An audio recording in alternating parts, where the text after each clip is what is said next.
Ya, buenos días, profesor y compañeros presentes.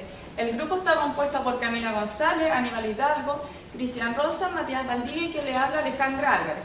El tema que hoy nos convoca son la ingeniería de los residuos sólidos. El temario está compuesto por perspectiva, clasificación, administración, recolección, los residuos como recurso, reducción y disposición del relleno sanitario. Residuos sólidos. Los residuos sólidos son las cosas que se desechan. Para personas que no tienen concepto les suele decir basura. Esta basura está compuesta por materia orgánica y materia inorgánica. En la materia inorgánica encontramos papel, plástico o vidrio. Magnitud del problema. La disposición de los residuos sólidos crea mayor problema en las zonas más pobladas, aunque algunas zonas ya están buscando solución a estos problemas.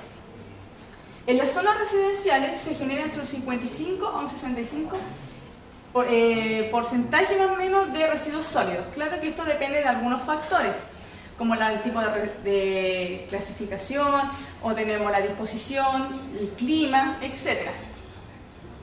Características de los residuos sólidos. Necesitamos clasificar estos residuos sólidos para poder llevarlos a un tratamiento, en donde tenemos la recolección, reciclado y la disposición de estos residuos sólidos. La clasificación los tenemos en los residuos putrescibles y los residuos sólidos municipales. Los residuos putrescibles es un residuo animal y vegetal, en la cual la mayor parte es materia orgánica degradable y que es húmeda. Estos lugares se originan en mercados, almacenes o en lugares más húmedos. Esta clase de residuos se descompone con mucha rapidez y tiene un valor comercial para alimentos de animales. Mientras tanto, en los residuos sólidos municipales encontramos dos tipos: los residuos duraderos y los residuos no duraderos. En los duraderos vamos a tener baterías, neumáticos. Mientras tanto, en los no duraderos vamos a tener recortes de jardines, cajas o algunos residuos orgánicos de los cuales no pudieron ser procesados. Acá tenemos la administración de los residuos sólidos, que son las 3 R: reducir, reusar y reciclar. En la siguiente imagen vamos a ver cómo son estos residuos sólidos y cómo se van a la planta de tratamiento. Empezamos teniendo la preparación de nuestros residuos sólidos, que es nuestra casa. Ahí nosotros almacenamos nuestros residuos sólidos y los llevamos a un lugar, en este caso el papelero. Luego llega nuestro camión de basura, que se lleva nuestros residuos sólidos y los lleva a la planta de tratamiento. En la planta de tratamiento se dividen en 3: en la disposición final, en una descomposición, que son los materiales orgánicos, y los materiales inorgánicos. Cuando tenemos un material orgánico, lo tomamos como recursos naturales. Mientras tanto, cuando tenemos material inorgánico, se lleva a la industria, en la cual en la industria se hace un tratamiento y se puede salir con nuevos productos como papel, tela polar, etc. y llega nuevamente a nuestra casa a nuestra disposición. La recolección de residuos sólidos. La recolección de residuos sólidos depende muy bien de los representantes que están a cargo. Casi siempre son 3 tipos: empleados municipales, empresas privadas que contrata este mismo gobierno o empresas privadas que contratan los residentes. Hay que tener claro que para los residuos putrescibles deben ser encontrados o deben ser retirados en un tiempo no mayor a 7 días. Los residuos como recursos. Es importante primero que sepamos qué son los recursos.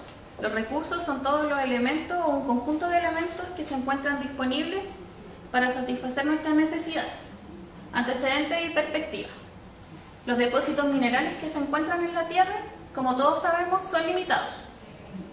Por eso hay que aprovecharlos de alta calidad, y una vez que estos son aprovechados, se ocupan los de menor categoría. Pero estos depósitos minerales de menor categoría requieren una mayor inversión del capital y un mayor gasto de energía para su extracción. La alta tasa de extracción de la materia prima virgen genera una alta tasa de producción de residuos sólidos, de los cuales no se hacen cargo. Y por eso se tiene una calidad de vida con mucho desperdicio y poco reciclaje. Es por ello que es importante su conservación y la recuperación de los residuos. Los materiales recuperados son menos económicos debido a que se invierte más. La química verde e ingeniería verde pretende minimizar los efectos del medio ambiente a través de la selección de materiales, diseñar procesos de manufactura, ampliar la conservación de energía, y con ello se pretende minimizar la contaminación, los riesgos para la salud y para el medio ambiente. En pocas palabras, se pretende que los productos que se fabrican uno se haga cargo desde su extracción hasta el fin de la vida útil de estos productos. Y aquí tenemos el ciclo sostenible, que consiste en la extracción de la materia prima, otros materiales, luego se fabrican, viene el proceso de construcción, la vida útil del producto y luego, una vez que ya se ha utilizado, la demolición, en donde por lo general se dejarían ahí como desperdicio, pero no, se pretende con la química e ingeniería verde se pretende reciclar, que estos productos vayan a vertederos, sean incinerados o en el compostaje. El reciclaje. ¿Qué se entiende por reciclaje?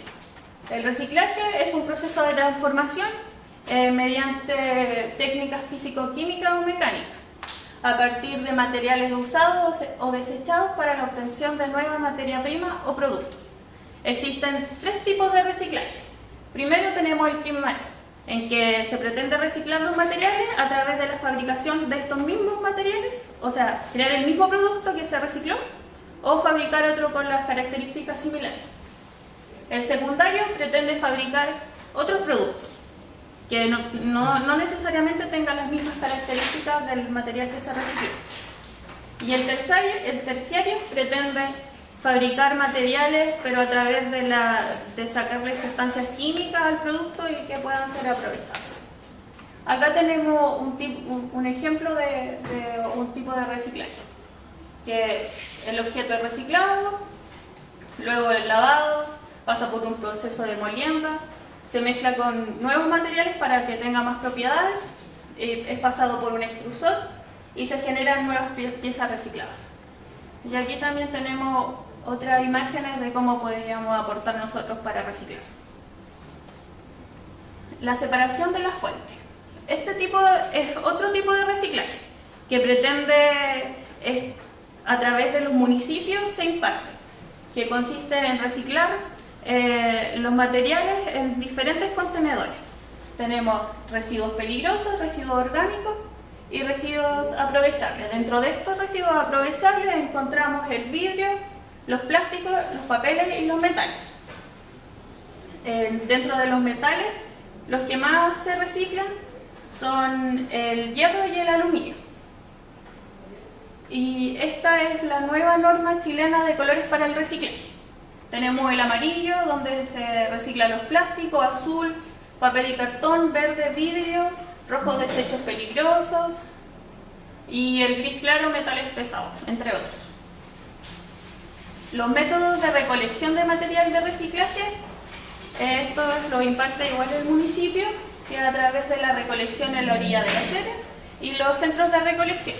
La recolección en la orilla de la acera es lo que todos hacemos, sacar la basura los días que corresponden, y estos productos estos residuos sólidos deberían ser luego separados a través del mismo municipio, llevados a plantas donde se clasifican y ven su provecho.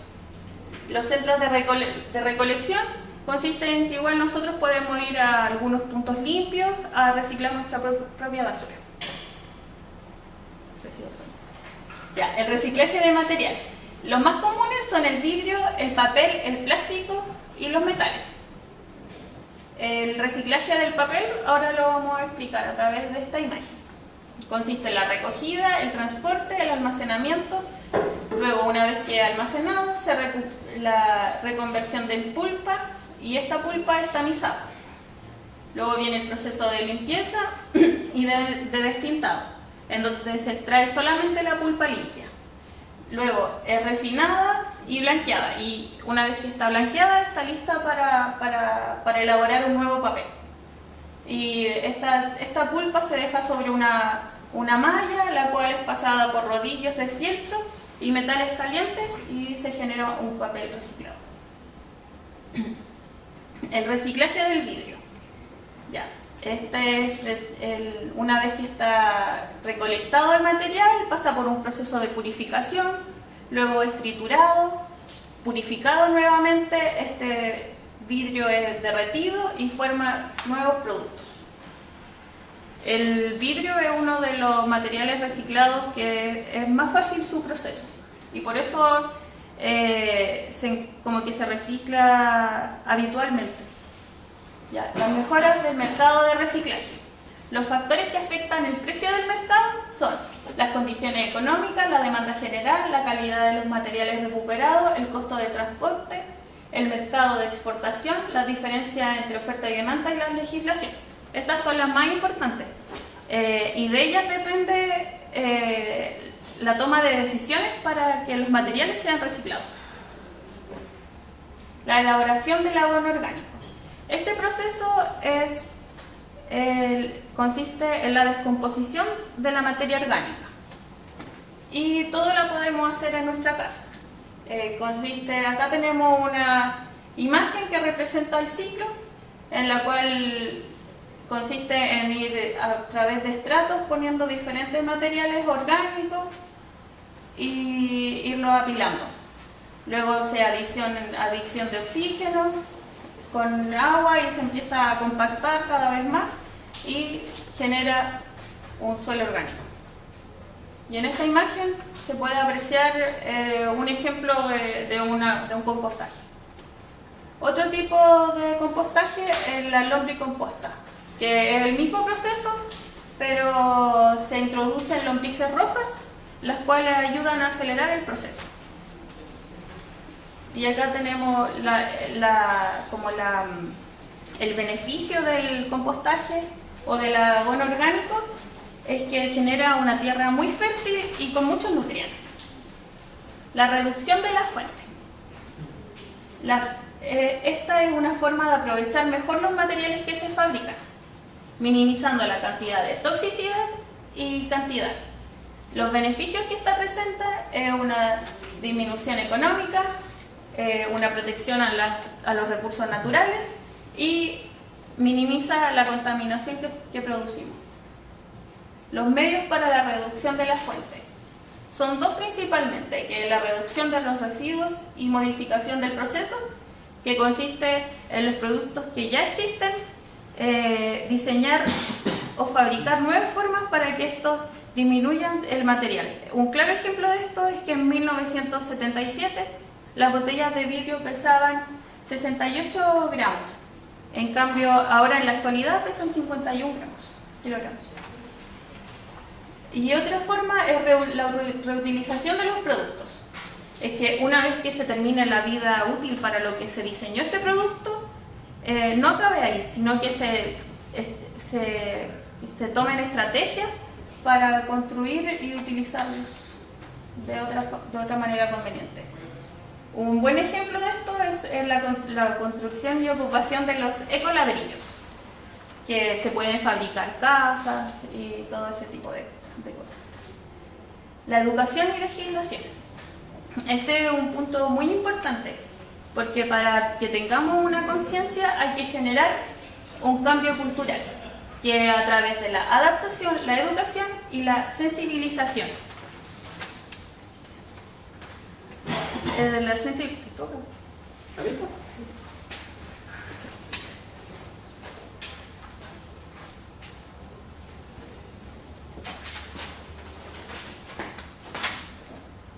Ya, buenas tardes, compañeros, profesor.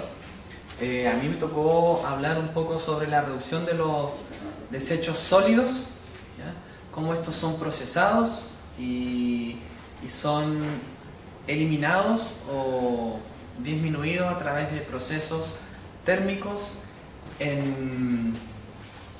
con reacciones de oxígeno, de quema de oxígeno, y partiría diciendo que es una combustión. Una combustión es una reacción química por oxidación de los elementos combustibles mediante la presencia de un exceso de oxígeno, ¿ya? Estos materiales sólidos, cuando se oxidan, liberan al ambiente el dióxido de carbono, agua, dióxido de azufre, óxido de nitrógeno, ¿ya? Dependiendo del compuesto base el cual es incinerado, ¿ya? La combustión depende de 4 factores, que son primero el oxígeno, la temperatura, el tiempo, ¿ya? Y la turbulencia que haya en esta cámara donde se queman todos estos desechos, ¿ya? Hay varios tipos de cámaras, ¿ya? Pero ¿cómo funciona? Primero se traen los materiales, los elementos sólidos de desecho, se separan en elementos grandes, pequeños, metálicos, no metálicos, desechos orgánicos, no orgánicos. Luego de esto, estos son disminuidos en su tamaño mecánicamente, ¿ya? Y luego nuevamente son separados con, puede ser algún imán que extrae todos los metales que están siendo procesados. Estos metales son reciclados, ¿ya? Y los otros materiales, cualquier material que uno pueda desechar como un colchón, un neumático, estos son incinerados en cámaras de combustión. Y hay de diferente tipo. Tenemos esta cámara que es llamada la parrilla de Martin. Todas funcionan de forma semejante, en donde el residuo es alimentado por acá, en la tolva, luego pasa al alimentador de los residuos donde se genera la combustión. Esta combustión, en la zona de turbulencia, dura aproximadamente 1 o 2 segundos, ¿ya? Luego queda un desecho, que es aproximadamente el 10% del material inicial. Este desecho es recolectado en forma de ceniza, ¿ya? Y esta ceniza es eliminada en algún vertedero especializado, ¿ya? Tenemos una segunda cámara de combustión que es muy semejante, a excepción de que esta funciona con rodillos. Estas cámaras tienen una chimenea el cual libera los gases al ambiente, ¿ya? También existe una cámara convencional, ¿ya? La cual funciona de la misma manera, que hay un corte especializado, ¿ya? El cual nos muestra cómo estos gases en algunas cámaras, como la cámara modular que está acá, es una cámara que se arma por paneles, ¿ya? Es armable y tiene 2 cámaras, una donde se queman los residuos tal cual como lo mencioné, y luego los gases son nuevamente quemados. Esto se asemeja a una estufa de combustión lenta, donde se quema la leña y luego los gases en una segunda cámara son nuevamente procesados para generar más calor. La idea, y siempre ha sido así, de eliminar estos residuos mediante cámaras de combustión, es que la energía ocupada, ¿ya?, en la quema, ¿ya?, y la extracción de los residuos no sea mayor, y la contaminación no sea mayor también a la contaminación inicial generada por la propia basura, sino el remedio sería peor que la enfermedad, ¿ya? Como decía, estos son los tipos de incineradores: convencional a granel, instalaciones para combustibles derivados de residuos, modulares y de lecho fluidizado.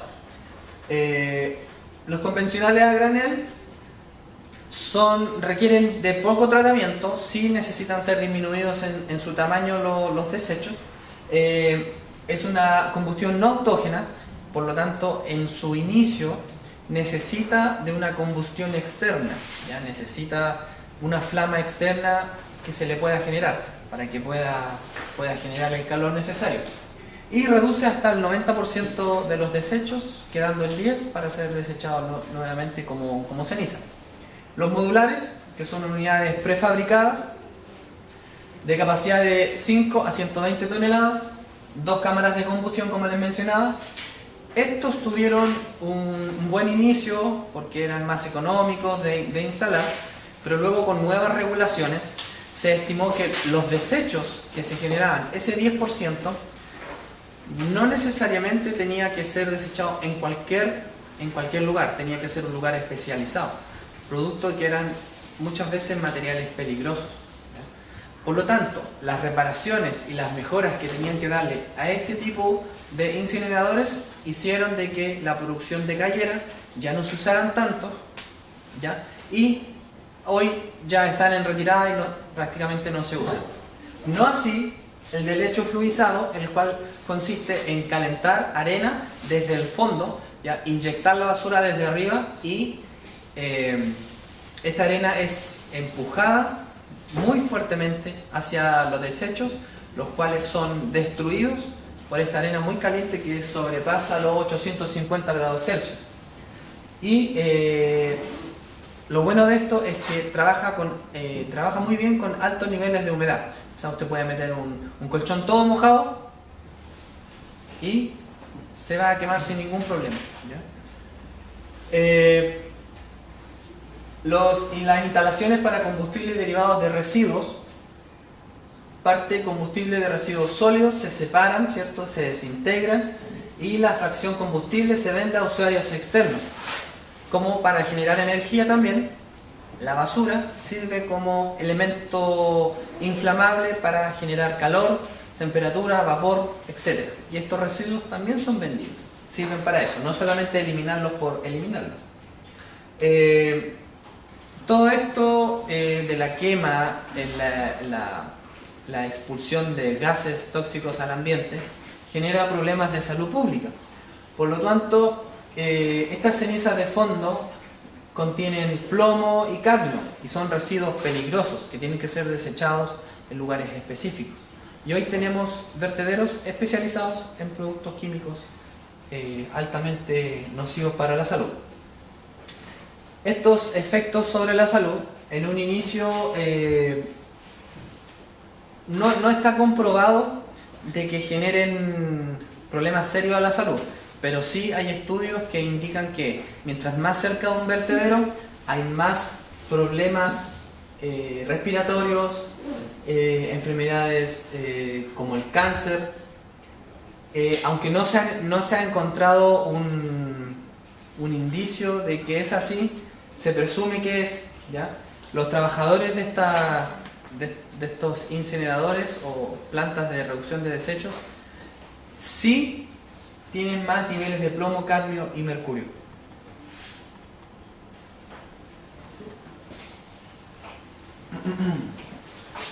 Bueno, compañeros, yo les voy a hablar sobre la disposición por relleno sanitario.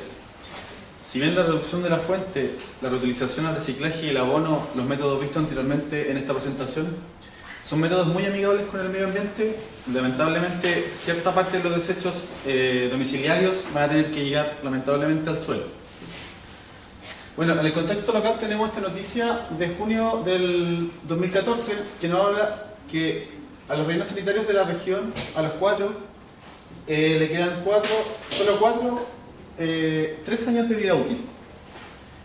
Cabe destacar que los rellenos de la región son el Biodiversa de Chillán Viejo, el CEMAR, el Penco, más conocido como Cosmito, el Hidronor en Concepción, que está ubicado en Copiolemo, y Laguna Verde en Los Ángeles. Bueno, acá tenemos la distribución espacial de estos rellenos sanitarios, los más cercanos a la ciudad. Tenemos el CEMAR, allá en camino a Penco, por la ruta Litata, más conocido como Cosmito, y el de Copiolemo, que es el de la empresa Hidronor.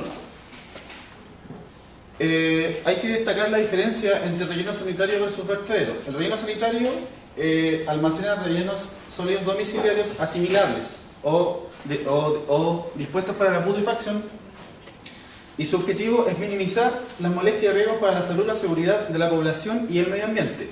No hacia el vertedero, que es una acumulación aleatoria de desechos, puede ser legal o ilegal, hay muchos ilegales, y no cuenta con un tratamiento de suelo, por lo que genera, y es muy probable que genere contaminación de suelos y a las napas subterráneas.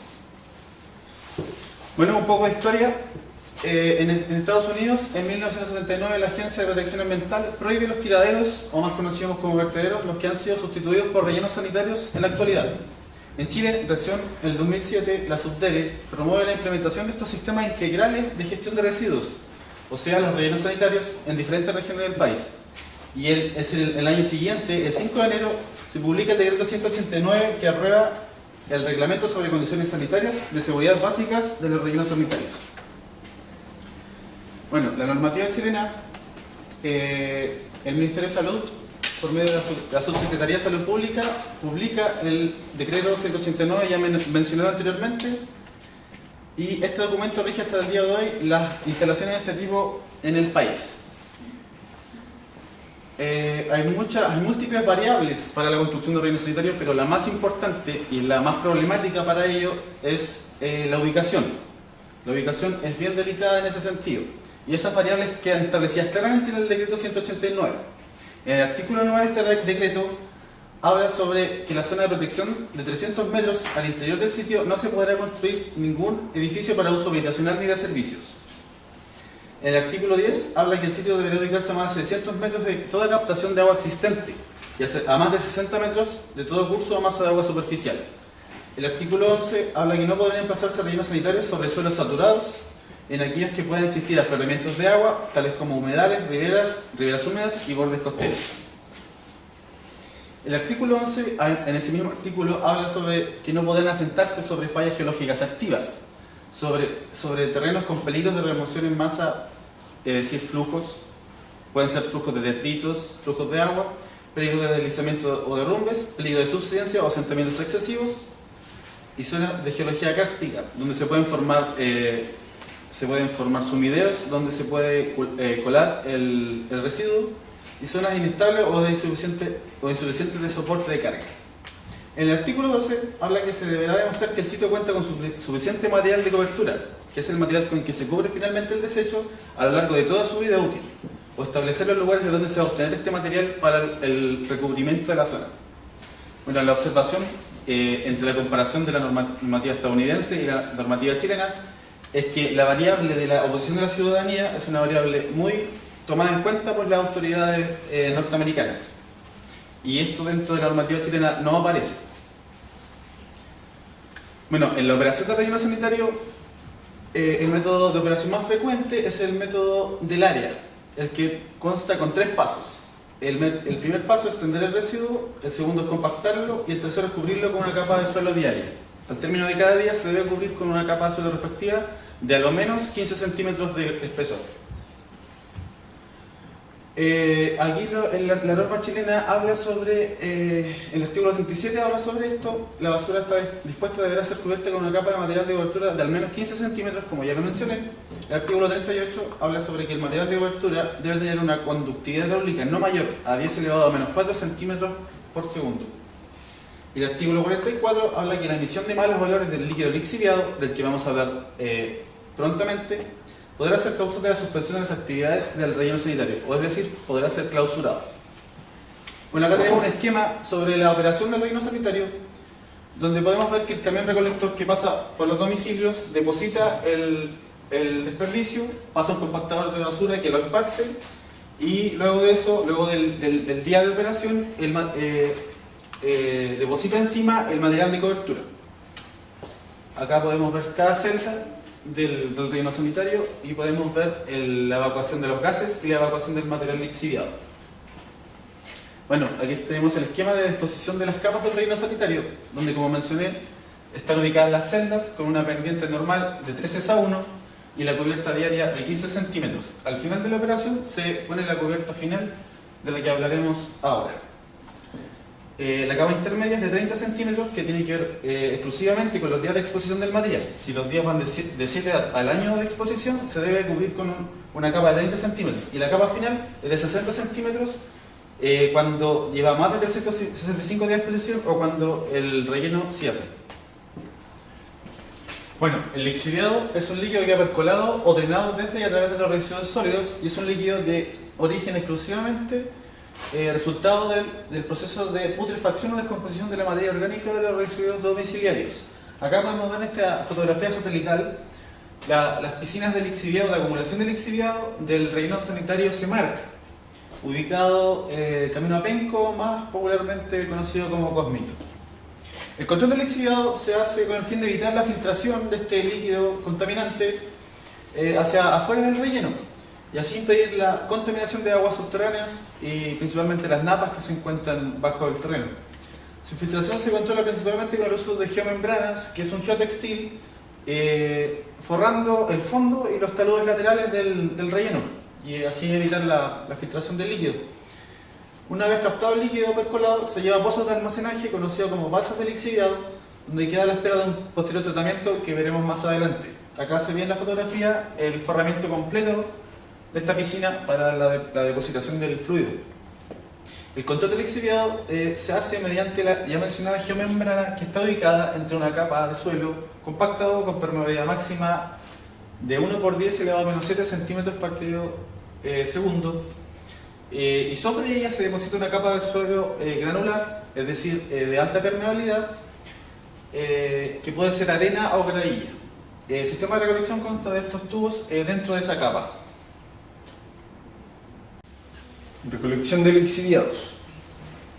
La recolección del lixiviado debe ser en un suelo compactado con pendiente que conduzca el lixiviado a una red de drenaje, ubicada sobre una geomembrana, que puede ser de PVC, de PEC, que es polietileno clorado, o otro tipo de membrana.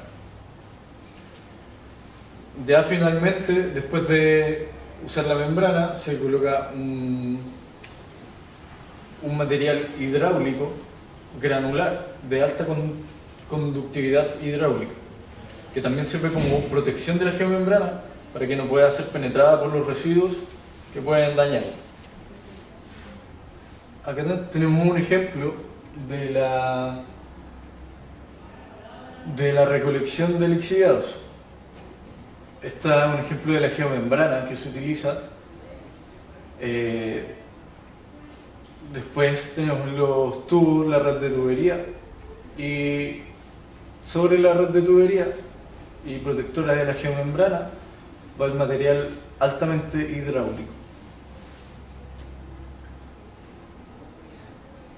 Después de que son recolectados los lixiviados, estos van a parar a una piscina de lixiviados que, según la empresa consorcio Santa Marta de San Bernardo, utiliza 3 fases para el tratamiento de este lixiviado: biológica aeróbica, física química y filtro verde.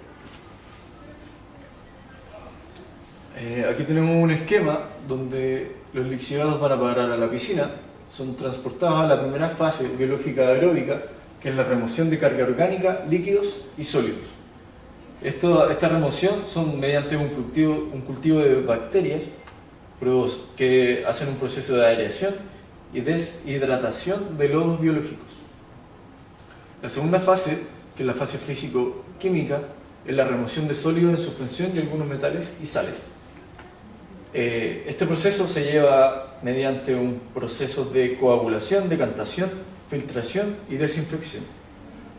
Y el tercer proceso y final es un de filtro verde, que remueve las sales disueltas mediante microorganismos y plantas que permiten cerrar el ciclo del lixiviado. Cuando se termina el ciclo del lixiviado, el resultado se lleva a un sistema de alcantarillado municipal. Bueno, cuando rellenamos un relleno sanitario de basura, este no solamente produce lixiviado, sino que también produce gases. Produce gases como metano, dióxido de carbono y nitrógeno, que son tóxicos, cancerígenos y producen gases de efecto invernadero. Es por eso que se deben utilizar ciertos procesos para su tratamiento. Aquí tenemos un esquema de un relleno sanitario, donde podemos ver en uno la membrana plástica, en 2 la barrera geológica, arcilla, que mencionamos anteriormente, curso de agua superficial que puede llegar a ser contaminado mediante el lixiviado, el 4 el sistema de lixiviado, donde dice el tubo que puede llevar a las piscinas, y el venteo de gases tóxicos como el metano. Aquí tenemos los componentes gaseosos más comunes en rellenos sanitarios, como metano, dióxido de carbono, nitrógeno. Cuando el metano es mayor a 40% respecto al volumen, se considera inflamable. Y es por esto que esa inflamabilidad la podemos utilizar como fuente de energía mediante el biogás, que es una fuente de energía renovable. Este biogás se produce por la descomposición microbiana anaeróbica, que quiere decir sin oxígeno. Y puede ser de gran ayuda para el relleno sanitario, como fuente de ingresos. Hay que tener en cuenta los factores que hay que tener en consideración para el diseño de un relleno sanitario. Son la población, los residuos generados por persona y densidad del relleno. Bueno, esto quiere decir que cada chileno al día produce 1,1 kilos de basura. Y como chilenos producimos al año 7,4 millones de toneladas de basura.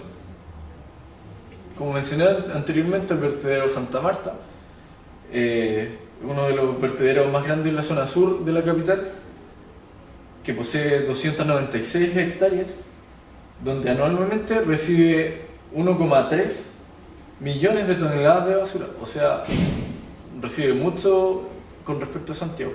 Entonces esos son los procesos y los factores que hay que tener en cuenta al diseñar un relleno sanitario. Una vez que un relleno sanitario alcanza su máxima capacidad de recepción, este relleno se clausura. ¿De qué manera se clausura? Se clausura para que el terreno que está siendo ocupado no quede inutilizado. Esto se hace de varias formas. La primera es poniendo una capa de geotextil que consta como capa barrera hidráulica y capa de drenaje, y una capa superficial donde el terreno es de arcilla y capa natural que permita que crezcan plantas y árboles. Estos terrenos siempre son usados como parques, como estacionamientos. Aquí podemos ver un ejemplo, el parque André Harlan, que es un ex relleno sanitario La Feria. Este relleno se encuentra en la comuna de Pedro Aguirre Cerda, en Santiago. Aquí podemos ver un ejemplo de cómo utilizaron el parque y le dieron un buen uso al terreno y a las hectáreas usadas anteriormente por el relleno sanitario. Bueno, como conclusión, podemos llegar a decir que los chilenos no reciclan mucha basura, que la basura que se utiliza tarda demasiado en degradarse y la basura produce demasiados agentes químicos nocivos para la salud humana y el medio ambiente. ¿Qué podemos hacer para lograr una reducción de estos químicos nocivos?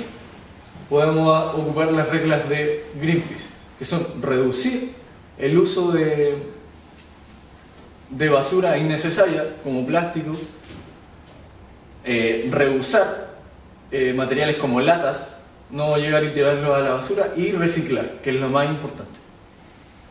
Eso sería nuestra conclusión y nuestro trabajo. Muchas gracias.